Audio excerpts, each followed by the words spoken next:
Historia, którą opowiadam, to nie fikcja. Mój pierwszy rejs to musiała być katastrofa. Przepłynąłem 1000 mil morskich, nieomal zatapiając jacht z całą załogą. Wyruszyłem bez wiedzy, bez umiejętności, bez planu. Jestem żeglarzem, podróżuję po świecie i nie unikam wyzwań. Znacie już historię o tym, jak nierozsądnie wciągnąłem za duży żagiel, straciłem całkowicie kontrolę i ruszyłem na wycieczkę w głąb akwenu Morza Norweskiego. Po zrzuceniu Genui i opanowaniu sytuacji zacząłem podejmować właściwe decyzje. Wydaje mi się, że to już był czas najwyższy, tak szczerze mówiąc. Dzisiaj uważam, że kolejna błędna decyzja musiałaby oznaczać nasz koniec. Jeżeli bym znowu popełnił błąd i znowu z tego się jakoś wyratował, nie. To był moment przełomowy. W tym momencie zacząłem podejmować właściwe decyzje i poprowadziłem nas ku szczęściu, radości, a szczególnie do brzegu. Ale wszystko po kolei. Powiedziałem załogantowi: stary, trzeba ściągnąć tą Genuę na pokład. A on się nie zastanawiał. Mówię tylko: przypnij się i ruszaj. I on wpięty w cumę, w live cumę. My nie mieliśmy live linki, mieliśmy live cumę. Taką grubą cumę, rozpiętą pomiędzy knagami, od dziobu do rufy. I w to się wpinaliśmy. Tak więc pełzał, to było pełzanie, to nie było chodzenie, to nawet nie na czworakach. Po prostu pełznął, a jeszcze musimy dodać jeden fakt. Pojawiła się ogromna fala. Fala, której ja nigdy w życiu nie widziałem. W zasadzie wtedy też nie widziałem, bo było totalnie ciemno, a ona jak jakiś walec ogromny. To nie była fala, która się załamywała. Nie, ona po prostu jak ściana nachodziła na nas. Nie można było wywnioskować ani jak jest wysoka. No wysokość to jeszcze pół biedy, ona troszeczkę odcinała się od nieba. Ale nie można było wywnioskować nic po niej. To po prostu był czarny mur, który się zbliżał. W dolinie fali nie wiało. W ogóle byliśmy całkowicie, ona była tak wysoka, że całkowicie osłaniała nas od wiatru. On biedak pełznął na ten dziób, ale łódka, pokład nie zachowywała się stabilnie. To był cały czas ucieczka do góry, gdzieś na bok, w dół.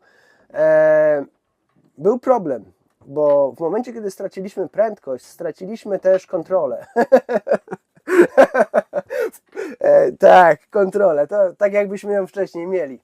W momencie zatrzymania czy wytracenia prędkości przez Genuę pozostawał nam grot i w zasadzie on jeszcze pozwalał nam jako tako kierować się na falę. Ja walczyłem o to przy sterze, żeby łódki nie ustawić bokiem do tego walca nadchodzącego. No, w moim wyobrażeniu to było niemożliwe.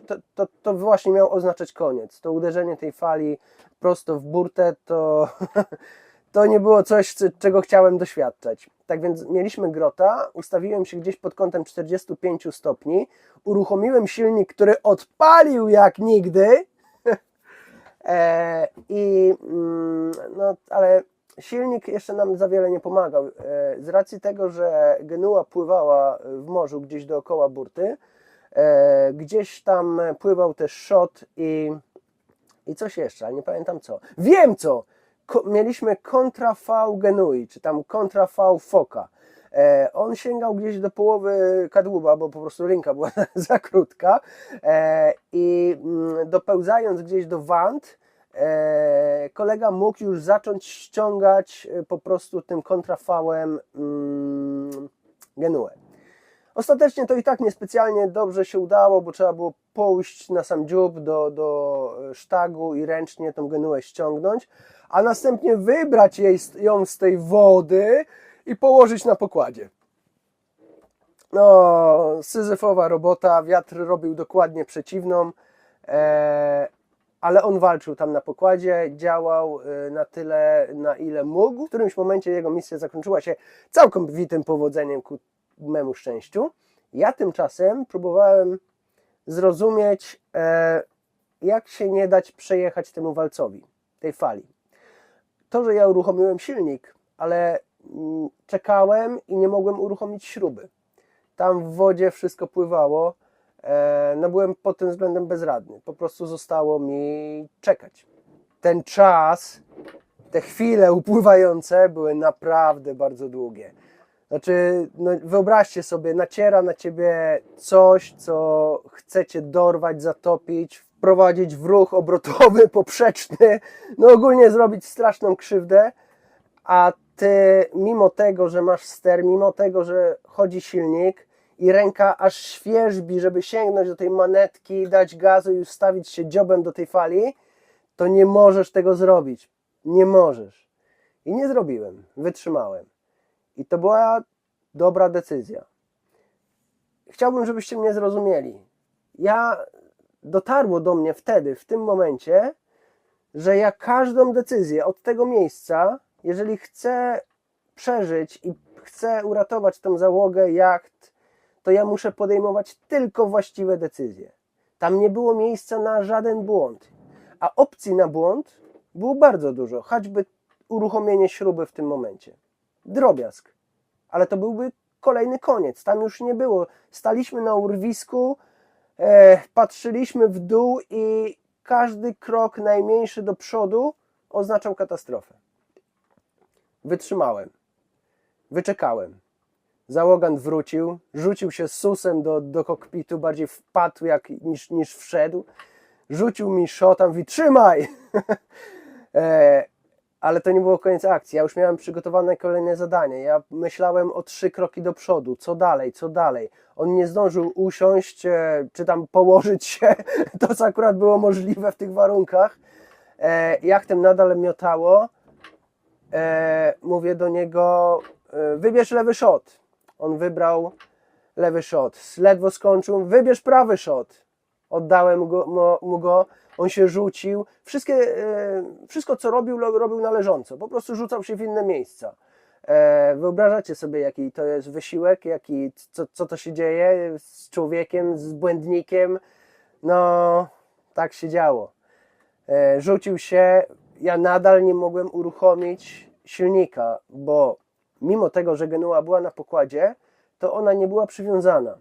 I ona się rozdymała jak taki wielki balon, a szotami ściągnęliśmy ją i nie pozwalaliśmy co prawda wpaść dalej z powrotem do wody, do morza, ale ona się taka się robiła.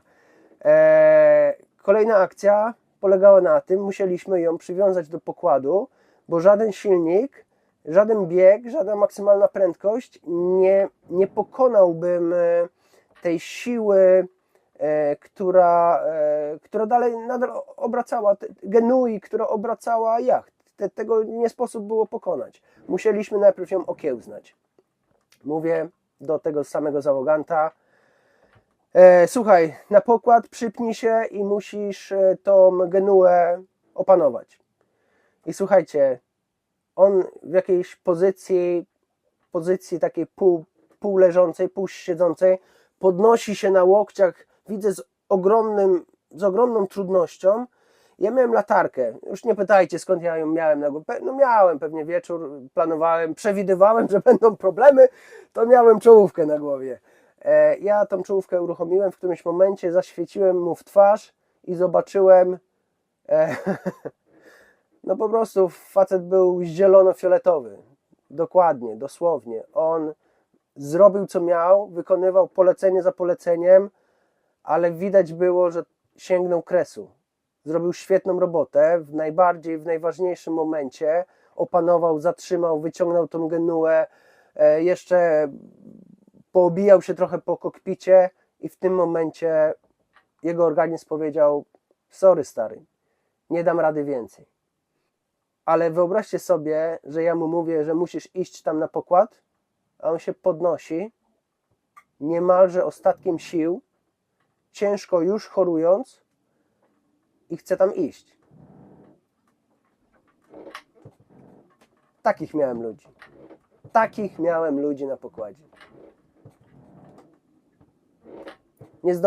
Nie zdążył się podnieść. Mówię, nie, czekaj, stój. Wołaj drugiego. i widziałem, jak on ciężko... Słuchajcie, ja chciałem przed chwilą wysłać go na pokład do ciężkiej pracy, a on z największym trudem, widziałem, jak pełzł do zejściówki. Ale to było tak ociężałe i strasznie jakby flaki zostawiał. Tak to wyglądało. On ledwo poszedł do tej zejściówki, zszedł tam na dół i nie minęła minuta, jak wybiegł, ale dużo żwawiej. I pierwsze co, rzucił się w swoje ulubione miejsce na Zawietrznej. Wyszedł stamtąd i jego ulubiony tekst. O, znowu nie trzeba twarzy obmywać. Słuchajcie, padliśmy na ławki, obydwoje, i śmialiśmy się do rozpuku. Nam nie było potrzeba dużo. Naprawdę dużo nie było potrzeba. Po prostu siedzieliśmy, wyobraźcie sobie te warunki. To nas chce zabić, to nas chce obrócić. Siedzimy w dryfie, gdzieś w Dolinie Fali, kręcimy się jak bąki i leżymy oparci o ławeczki, o kosz i po prostu rżymy do siebie. Ale to był śmiech do rozpuku, to był śmiech taki na maksa. Nie do wytrzymania, się po prostu flaki się mieszały od tego. Tak się bawiliśmy. To było potrzebne. Może nie przybliżało nas do życia, ale ten śmiech dał nam chwilę relaksu. Dobra, działamy. Pośmiali? To do roboty. Pośmialibyśmy się jeszcze pewnie jakiś czas, ale z zejściówki wyłonił się drugi załogant. Patrzy na nas tempo i mówi: a co tu się dzieje? Ja oniemiałem, mówię: a ty nic nie wiesz? Ty nie czujesz, że tu się walka dzieje? Trochę cię ominęło.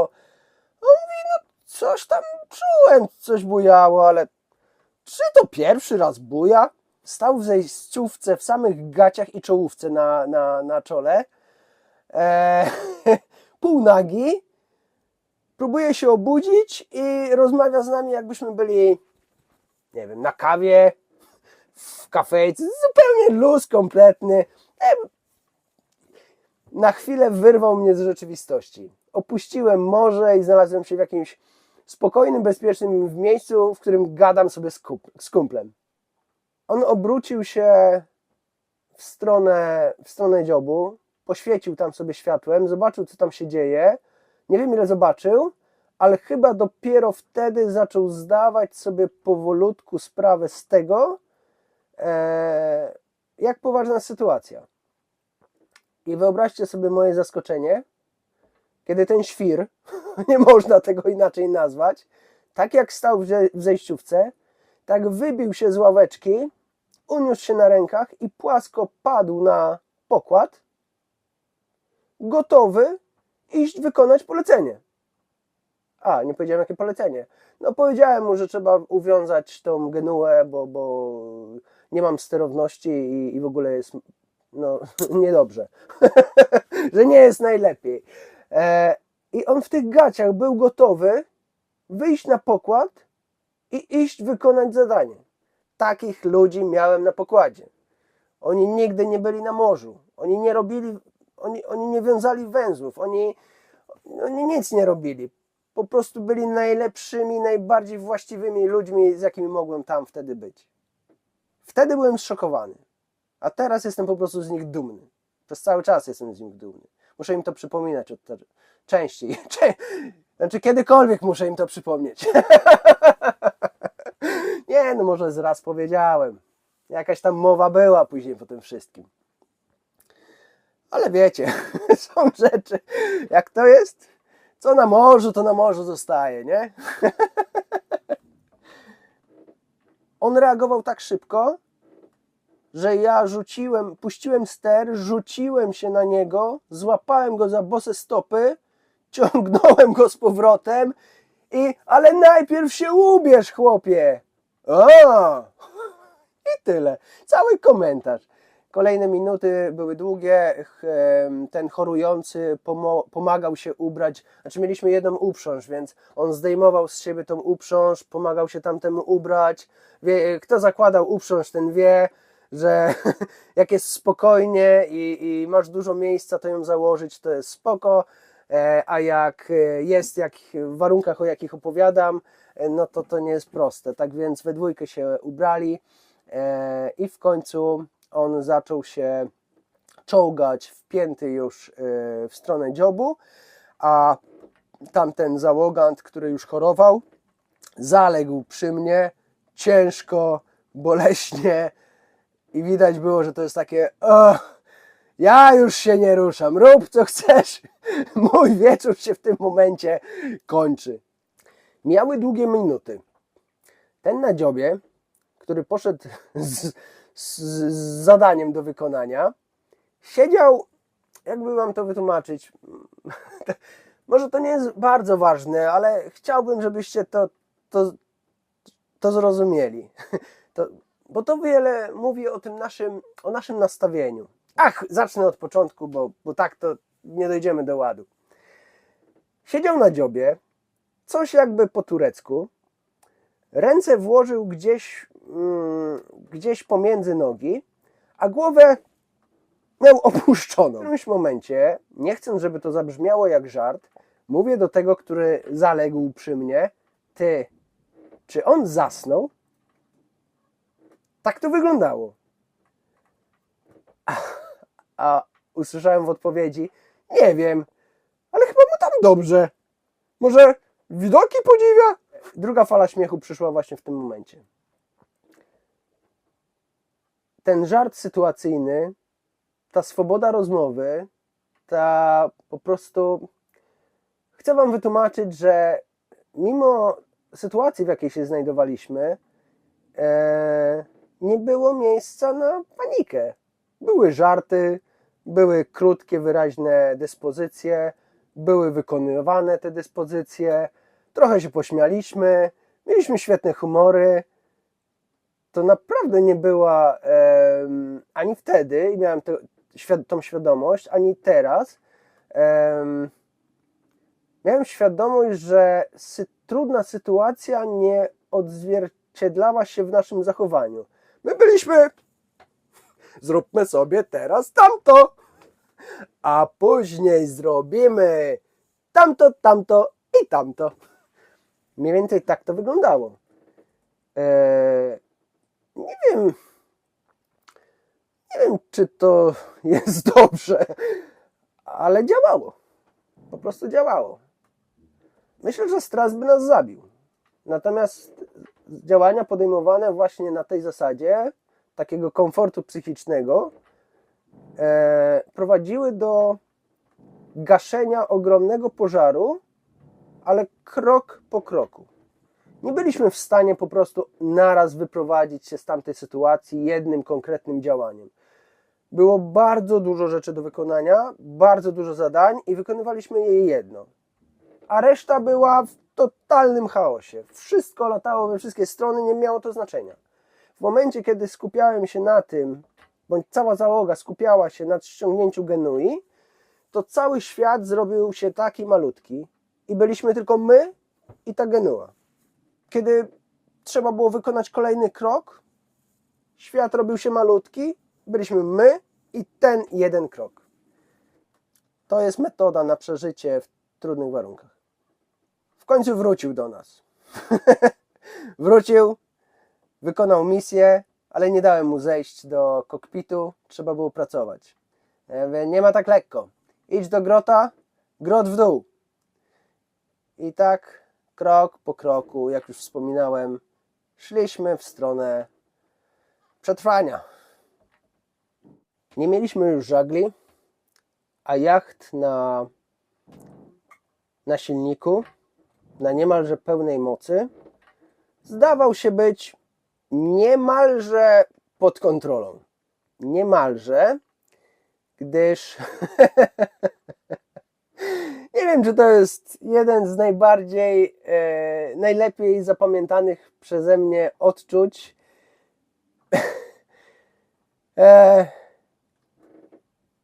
Nie wiem, jak wam przekazać, że w tych warunkach można się dobrze bawić. Mimo tego, że wiesz, że jest ciężko, to i tak można się dobrze bawić. Słuchajcie, brałem rozpęd niemalże z górki, z fali. Jacht podchodził dziobem gdzieś do 3/4 wysokości fali i robił Wii! Następny raz to samo. Rozpęd i gdzieś 3/4 wysokości fali. Wii! Ja miałem wtedy ubaw. Oczywiście przez jakiś czas, dopóki zrozumiałem, że w ten sposób nigdzie nie dopłyniemy i zacząłem naprawdę rozkminiać, co dalej. Stało się jasne, że tej fali nie przejdziemy. To już nie chodziło o kontrolowanie, o jakąkolwiek kontrolę, po prostu nie mogliśmy, mimo tego, że byliśmy pozbawieni żagli i ta względna kontrola nad jachtem została odzyskana, to nadal byliśmy przez tę falę gdzieś w którąś stronę spychani. Jak nie w prawo, to w lewo. I to było losowe. Były takie momenty, że próbowałem to kontrolować. I mówię, o, teraz pójdę w prawo. A gdzie tam? Jak poleciał, tak poleciał. Spadał na dół oczywiście. Ta fala już przechodziła pod jachtem. Trochę się pobujałem, pokręciłem. Wziąłem rozpęd i znowu to samo. Gdzie Wojtek, myśl. Myśl, chłopie, myśl. Pożar został opanowany, ale nie wiedziałem, co dalej. Nie wiedziałem, czym dalej w las, więcej drzew. Tam było naprawdę ich sporo. Zacząłem myśleć, co wiesz o przetrwaniu w takich warunkach? Co wiesz o przetrwaniu w sztormie? Dobra, nie wiem, coś tam było o dry w kotwie, przed dziób, za rufę, szybka analiza. A, no tak, nie mam dry w kotwy. No dobra, no to co? To pójdziemy bokiem do fali, w morze, na foku. A, no właśnie, nie mam foka? Aha, no to nie. Co tam było jeszcze na tym kursie? Tak mniej więcej wyglądała moja analiza. Co dalej? Bo w tym miejscu zostać nie mogliśmy. Pamiętam, mówię do tego drugiego załoganta, bo ten pierwszy chorujący już poszedł do środka Zalec. Czy my go tam zawlekliśmy, nie pamiętam, ale już z niego był koniec. On się napracował. Miałem drugiego. Mówię, dobra stary, słuchaj, wdrażamy plan B. A on zupełnie nie żartując mówi, a co to jest plan B? A ja zgodnie z prawdą, bo chłopa nie będę oszukiwał, mówię, trzymaj ster, a ja idę go opracować. Wchodząc do mesy, miałem wstępnie opracowany plan B.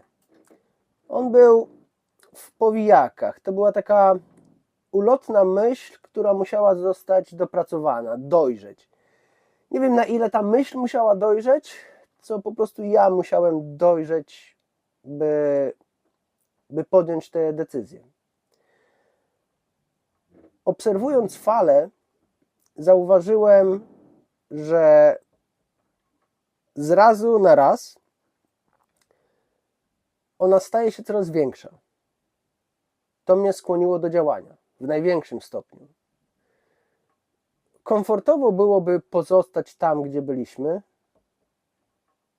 ale fala stawała się po prostu coraz większa. I miałem wrażenie, albo naszła mnie taka myśl, że możemy w ten sposób w którymś momencie nie podołać jej. Że nie wiem, jak bardzo ona urośnie, albo gdzie ona nas zdryfuje.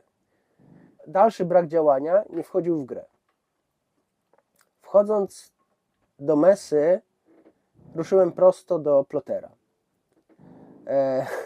Kiedyś wspominałem, że to jest mój stary, dobry, szalony ploter.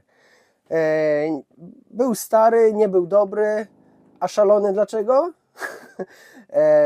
Prędkość XXX, kurs 0000, kursor latał we wszystkie strony, znikał się, pojawiał, żeby się gdzieś tu zniknął, żeby pojawić się w innym miejscu. No totalne wariactwo. On w ogóle nie ogarniał, gdzie jest, co robi, co tutaj się dzieje. Ale to nie miało znaczenia. Ja potrzebowałem rzucić okiem na mapę, na nasze położenie, na to, gdzie jesteśmy. Interesowało mnie bardzo, czy nie jesteśmy blisko lądu, czy za chwilę nie będziemy w bardzo trudnej sytuacji. Odsunąłem mapę, żeby widzieć całokształt, w zasadzie mniej więcej naszą pozycję i pół Norwegii. Byliśmy w miarę daleko od lądu. To był kolejny objaw szczęścia. Otaczała nas po prostu tylko woda. To nie była moja zasługa, ja tam nie celowałem. Mnie tam zawiozła Genua i w którymś momencie udało nam się ją zatrzymać i po prostu znaleźliśmy się w takim miejscu. I dopiero teraz, po tylu, ciężko powiedzieć minutach, może godziny też nie minęły, ale bardzo dużo czasu, dopiero teraz zacząłem orientować się w sytuacji, gdzie ja jestem. A wcześniej to było jak jazda rynną w jedną stronę, zero kontroli. Skupmy się na planie B. Moja myśl była dwojaka. Miałem dwie opcje. Nie mogłem się przemieszczać dalej na północ, bo tam w pewnym momencie zaczynały się szkiery. Nie mogłem podążać na południe, bo fala mi na to nie pozwalała. Miałem do wyboru albo skierować się w stronę lądu, albo w stronę morza. Pamiętałem z kursu, że kazali w czasie sztormu nie płynąć do lądu, bo tam jest strasznie niebezpiecznie i źle i dużo przeszkód. Tylko trzeba wypłynąć na morze i sztormować, aż sztorm ugaśnie. Siedząc jeszcze w kokpicie, wiele razy patrzyłem w morze, w tym kierunku otwartego morza.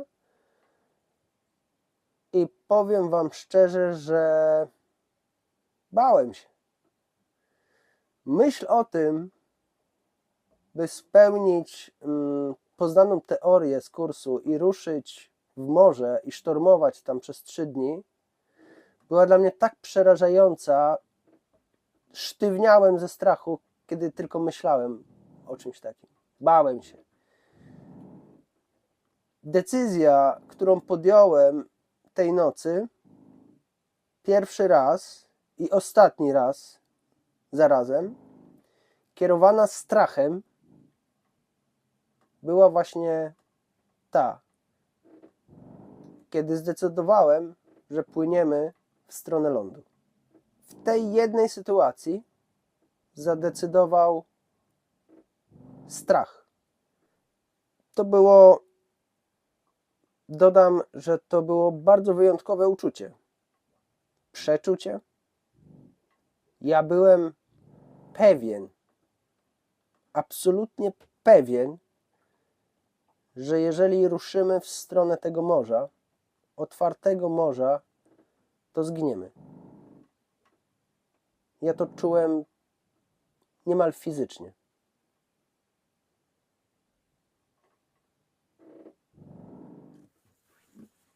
Kiedy wyszedłem do kokpitu, powiedziałem krótko i rzeczowo: dobra, stary, mam plan.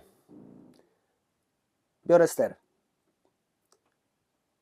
Pamiętam, że kolega dopytywał się, jaki jest ten plan, co robimy. Chciał wiedzieć. Ja mu odpowiedziałem krótko i rzeczowo: płyniemy do lądu. Ale był jeden haczyk. Coś przed nim zataiłem. Usiadłem do steru i teraz, kiedy po jakimś czasie wróciłem do kokpitu, nie miałem już złudzeń żadnych, że ta fala rośnie. Wyobrażałem sobie, że jeszcze jakiś czas i zdryfuje nas na jakieś wypłycenie i zmieni charakter.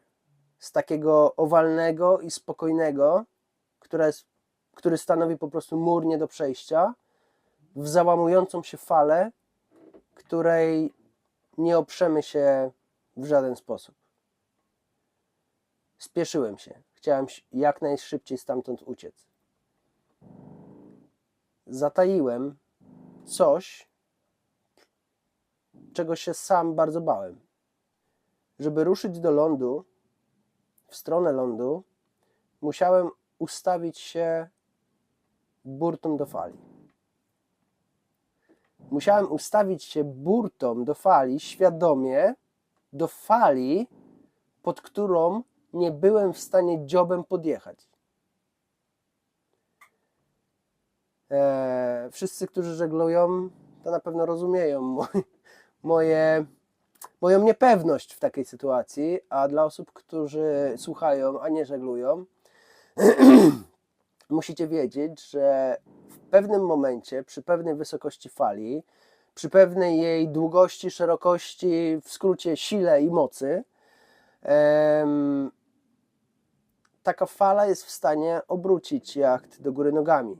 Sprawić, że on po prostu zrobi rolkę masztem, zawinie się pod wodę. No i jest to mało jakby komfortowe dla załogi, tam mogą się rzeczy poprzemieszczać, coś się może stłuc, są bardzo poważne. Tak, najgorzej jakby coś się stłukło. Krótko mówiąc, żeby wyjść z tej opresji, nie mogąc iść z falą, nie mogąc iść pod falę, nie chcąc iść w morze, a chcąc iść do lądu, musiałem się ustawić równiutko burtą do fali. Powiedziałem kumplowi, żeby zszedł do mesy. Nie tłumaczyłem mu nic. Zszedł do mesy, on miał ubraną uprząż, ja byłem bez uprzęży. Szybko zawiązałem na sobie taką improwizowaną uprząż.